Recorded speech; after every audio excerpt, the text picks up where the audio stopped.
Hello everyone, welcome back to Careers Explained, the YouTube channel designed to help young students understand what each career is all about and what it takes to be successful in those fields. My name is Alexander Lluch, and today we're going to be interviewing Parish Jefferson. Parish is a senior manager in the education strategy at Microsoft. Parish has a BS degree in the Managerial Economics from UC Davis and has two masters, one in education from the University of Michigan and one in social work from the University of Texas. Needless to say, a pretty impressive guy. Parish, how are you doing today? I'm doing good, Alex. How are you doing? I'm good. Thank you so much for taking the time to be interviewed by me today. Definitely. I understand that you're in the educational field, and I can't wait to hear what you do at Microsoft. So let's get this started. How was your high school experience like? How was it just going through that transition in your life? Yeah. High school was I say it was fun. I guess is the Right. best way to describe it. I enjoyed school. I enjoyed actually studying and learning. Yeah. So that part of it kind of took care of itself. Right. And I played a lot of sports. So I was very athletic. So I was busy a lot. So between school and the sports, it kept me busy. I met a lot of people, made a lot of good friendships that I still have today. So it was a good experience. Yeah. So while you were there, did you know what you wanted to do like later in your life, or were you kind of searching? I guess you could say. Yeah. So, funny story about that is when I was in high school and when I was getting close to graduating, I actually wanted to be a computer engineer. Okay. And I still to this day remember the conversation with my father at the time telling me that I told him I wanted to go to a major in some type of computer science, computer Right. engineering, something with computers. And he told me that computers were a fad. And that, that at the time, they were paying for my college, so he Yeah. told me that he thought it made sense for me to major in business because that would make more sense because it was more general, and that I'd specialize myself too much in computers and that they won't be around in years from now. Oh man. Right.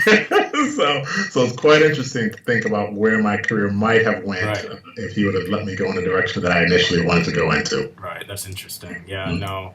In your high school experience, did you realize that you needed to like start applying to colleges, start like taking college seriously, I guess? Yeah, so I'm actually the first and only person from my family that graduated from college. Okay. And the weird thing about that is that my parents pushed me very heavily towards college from a very young age. And funny, I asked my mom maybe 6 months ago when I was visiting. I asked her why. Why did she push education so much when, her, my father, my brothers, no one had went to school? And she said from a very, very early age, she knew that I was smart from a school standpoint. So Nice. she wanted me to have a bright future, and that's why she pushed me in education. So I think it's always been something that I've thought about Yeah. from a very early age. Yeah. And going along with that, so how was applying to college? How was that whole process? Yeah, another interesting story. So, I guess it was probably my junior year when we were trying to decide on where we wanted to go, and you meet your counselors and have that meeting, and they kind of say, where do you want to go to school? Do you want to go to a state, a university, or what do you want to do? And I told her I wanted to go to UCLA, and my counselor actually told me not to waste my time and Right. money because I would not get in. Right. So it was an experience, but it was something I grew from. Obviously, I ended up applying to UCLA and did get in. Obviously, that's why I actually initially started. Yeah. But it was, I think that experience was a challenge for me because I didn't have parents that had been through the process. Yeah. So I leaned heavily on some teachers that I had in high school, particularly my English teacher, Mr. Wasser, and he also taught history for me. And then Yeah. another English teacher, Mrs. O, we called her Ostentowski was her last name, but Mrs. O. Yeah. The two of them were very instrumental in helping me decide, narrow my search down, which, like I said, ended up being UCLA primarily, Nice. and getting the applications field to help with my application, my essay, preparing for the SAT, and everything. So Yeah. the process itself, I'd say, went probably smoother than maybe some kids because I did have those teachers and those mentors Yeah. that were helping me. Yeah. Yeah. That's a good story that, someone said that you can't do something, but you eventually, achieve it. Yeah. Yeah, no, I think that's a great, lesson that you could that others can learn from, because you don't always have to listen what other people have to say. It If you, really is. yeah, There's a couple things. That's a good point, Alex. And I think one of the things that what I learned and what Mr. Wasser and Mrs. Ostentowski had told me at the time, because I think my GPA was it was around, I know what it was, but it was about 3.75, 3.7, right around there. yeah, And I was told that that wouldn't get me into UCLA at the time. And Mr. Wasser and Mrs. Ostentowski made it very clear to me that getting into college like UCLA was more than just my grades, right? right, So my application was going to be important, my essay, all the other activities I did outside of school, and as far as a lot of volunteering work that I did some Big Brother stuff back then, yeah, a lot of community service work, and then including my athletics, that all that would come into play. And the right, fact that I was such a well-rounded student right, would help me, and it did. right, So it right. is a lesson that it's just not about your grades. Sometimes being more than just a smart kid is going to help you out. Exactly, and that's kind of my outlook on it too. I'm starting to study for the ACT, um, and just having that, and I think as a lesson is in your with if you're in high school, try and do as much as you can, Yes. because the more you do, the more you can figure out what you like, and the more well-rounded you become. Yeah, So, yeah, that's 100% right. And I've being at Microsoft and working with some colleges, and we work with a lot of schools and trying to help guide kids towards STEM. Right, when we yeah, talk to a lot of admission people as well, and they always say that they don't want somebody to come to their campus that's just going to be studying and be in their books all the time. yeah, They want someone that's going to make their environment, their community, their school a better place. definitely, And that means being involved in activities and other things. So yeah, that's really what they're looking for. So if you have that story to tell and you are somebody that's going to kind of make the world around you better, then that's important. yeah, definitely. So you got a BS in managerial economics from UC Davis. What Yes. made you decide that not only to take a master's in education, but also a master in social work? Yeah. So I, so when I graduated back in '85 from high school and went to UCLA initially, there was no business management degree. They only had Okay. economics. The UC system, except I think Berkeley might have been the only one that had business management. But so I took economics initially at UCLA. When I transferred to UC Davis, managerial economics was the one I chose because that was a kind of a business, their business management, right? Right. And I've been in the corporate world for quite some time and had been doing well and moving my way up. And back, I think about 2003, I was working for a company called Sprint, which is still around right now. But they actually, that was right around the time when technology started getting into the field of education. Okay. And Sprint started rolling out a few products and services that were aimed at the education field. And at the time, I was a very successful sales manager. So they asked me to kind of be the go-to person, right? So I got trained on all that and started training all of my teammates and was kind of going around doing these road shows on our education services. And I discovered a passion immediately for that. Nice. I liked being in and around educators. I liked talking to them. I liked feeling like I was changing someone's path in Yeah. life, right? Yeah. So once that happened, the spark went off, and I just said to myself, this is what I want to do. This is where I want my future to be. So at the time, I just said, you know what? I'm going to go back to school and get a master's and learn more about education technology Right. and be the best I can. So that's kind of what guided me into that path. Yeah. And I stayed in there after I came out. I worked for HP for a few years working there in education technology.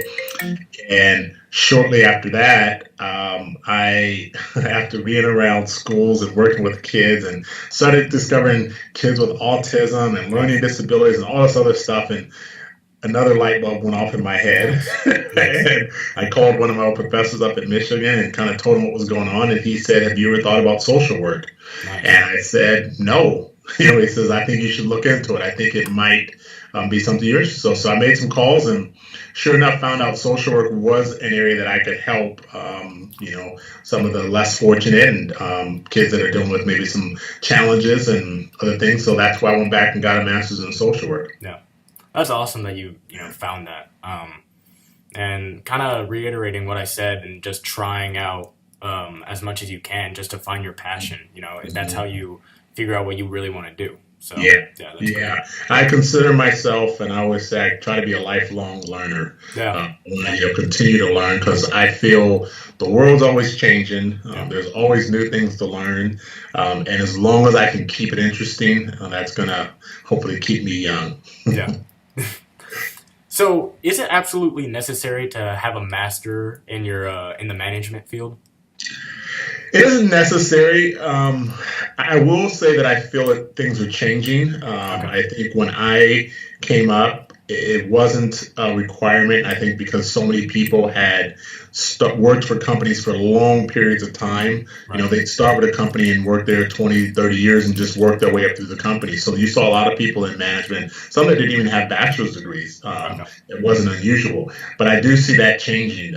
It seems that now companies are looking for more of a young, dynamic, educated person that can bring maybe some new Yeah. theories or something that they've learned or that are hot right now. So I do see it changing a little bit.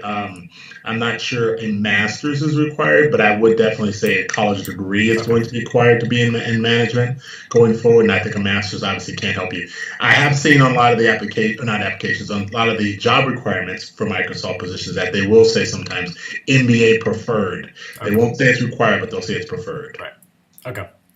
So let's talk about your job at Microsoft now. Can you describe what you do and what kind of like a typical day at work is like for you?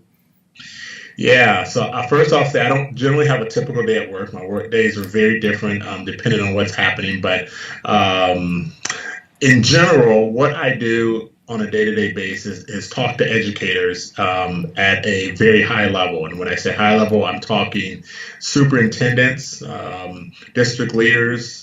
We do talk to some principals as well, Okay. state legislators, lobbyists, people of that nature, people that can influence education Right. at a very high and impactful level, right?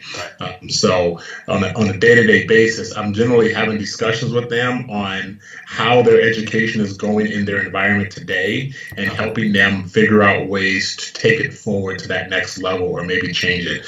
A lot of times, what we'll see with districts is that a school may have gotten or just been awarded a $500 million grant, say for technology, and they don't know what they're going to do with it. So someone like myself would help lay out a plan, like an education framework of how we're going to implement that technology into the classrooms, how we're going to get teachers trained, how we're going to get students more engaged, and set out this roadmap for them going forward over the next 2, 3, 5 years, whatever it may be. Nice. And at the same time, we're trying to help them align to whatever their vision is as well. Right. So what aspect do you find most rewarding? Most rewarding for me, always for me, and I think that's why you've seen my background with the social work aspect that's been a part of it is seeing people achieve something that they didn't think they were capable Yeah. of. That Nice. to me is the most rewarding part. I love the success stories. Yeah. I like in my job particular, I like when we help underprivileged schools or kids and change, and you see that light bulb go off, or you see Right. that smile on their face. Those are the moments that really are Right. special for me. Yeah. And on the contrary, what do you find most challenging about your work? Ooh, most challenging is the field of education because the public institutions particularly move very, very slow, Okay. and are I don't. I'm going to use the term stubborn to change, but sometimes it's just that it's very difficult for them to go through the change because for a teacher being in a classroom, it's hard for her to implement new technology at times. Yeah. So that's one of the more difficult or challenging aspects of it. Okay. Yeah, I bet a lot of yeah. Yeah. So what would you say are some pretty important aspects in order to be a good manager? Well, the number one thing in my ability is people relationships. Okay. Being able to develop and establish positive relationships with all types of people. Because you're going to deal with a lot of different personalities, Mhm. right? Sometimes you can have people doing a lot of different types of jobs underneath you. So, understanding how to navigate everyone's personalities, everyone's strengths and weaknesses, and get everybody going in the right direction is probably the biggest challenge. Okay. So what would you say is an expected salary for someone in your field? Ooh. So I've been in it so long, so I'm not sure where necessarily the starting salaries are. But it's it. I mean, I'm gonna say, if you're if you're in this field, it could range. So I'm gonna say Okay. it could be anywhere from 60,000 up to 150, 200,000, Okay. depending on where you are. And I think that it just depends on a variety of different things. I will say part of that is that I'm at Microsoft, so that might skew the numbers a little because Microsoft generally does pay a little higher than a lot of other companies, and that's because of the level of experience they expect you to have at your position. So, Yeah. and the amount of work we do. But yeah, I think in that range, I would say in that range, yeah. Okay. Um, so lastly, do you have any advice for someone in high school or someone who's kind of looking for their passion? Any advice for people in that situation? Yeah. So I will say this, and I believe that looking back, your high school, what you think you might like in high school probably is going to change Right. Yeah. for most people. There are some people, right, that know exactly what they want to do early on. Yeah. But I think for general, I think it's going to change. So for what I say is to find something you're passionate about and Okay. figure out a way to get paid doing it. Okay. That's probably the best piece of advice that I've ever received from someone, and that's what I would say. So figure out the things that you would like to do, that you enjoy doing every day, that put a smile on your face, right? And then find jobs that allow you to do those, and, Yeah. and that will make you successful, and that will be hopefully lead to a very satisfying life. Yeah. Yeah. And like you said, what someone thinks that they want to do in high school might change. Hmm. Um, I guess that also goes in with just being open to new opportunities that you could, Yes. go through. Like Yes. let's say someone's doing one thing and then another opportunity, shows up and they're like, oh, I'm already doing this other thing. Yes. I feel like it'd be beneficial to just try everything, kind of like what I said, earlier in the interview. Hmm. Yeah. Alice, that is a great point. Don't be afraid to try new things and Yep. change, especially when you're young and before you settle down and get married and have a family. When Yeah. opportunities come, even if it's some of the, and I don't want to, I try not to live my life with regrets. Yeah. But I will say though, the one thing that I do regret is that I didn't travel internationally more when I was younger. Okay. I mean, I had opportunities, Yeah. but I didn't take advantage of them for whatever reason. So when I look back, I'm like, I wish I would have went and maybe worked abroad for a period of time, studied abroad, Right. taken on some other challenges. So don't be afraid to, move away and take on a challenge, something that's, going to push your limits a little bit, because a lot of times the jobs that are really going to stretch you are really going to be the greatest opportunities may not be in your local city. They might be Right. in another state somewhere. And don't be afraid to move, and don't be afraid to give something a chance. You're in a job that you're not happy with and you see something else that you think is going to make you happy. Yeah. Be bold sometimes and take those chances. Yeah. Yeah. Well, I think that's fantastic advice for all ages. Hmm. Well, Paris, thank you so much for taking the time to be interviewed today. I bet everything that you've said and all your advice and your story has, you know, inspired people to go out and try new things and, never let people deter you from doing something. Like your story from UCLA, don't listen to someone who says you can't do something. So once again, I would just want to thank my guest, Parish Jefferson, a senior manager in education strategy at Microsoft, for taking the time to be interviewed by me today. Thank you, Alex. I appreciate it. Yeah, thank you. And finally, if you want to learn about more careers in the various fields, be sure to check out my other videos and be sure to please like and subscribe and just be open. I think that's the central message of today's video. Just always be willing to try new things and never shut anything down because you don't know what road it might lead you down. My name is Alexander Lluch. Thank you.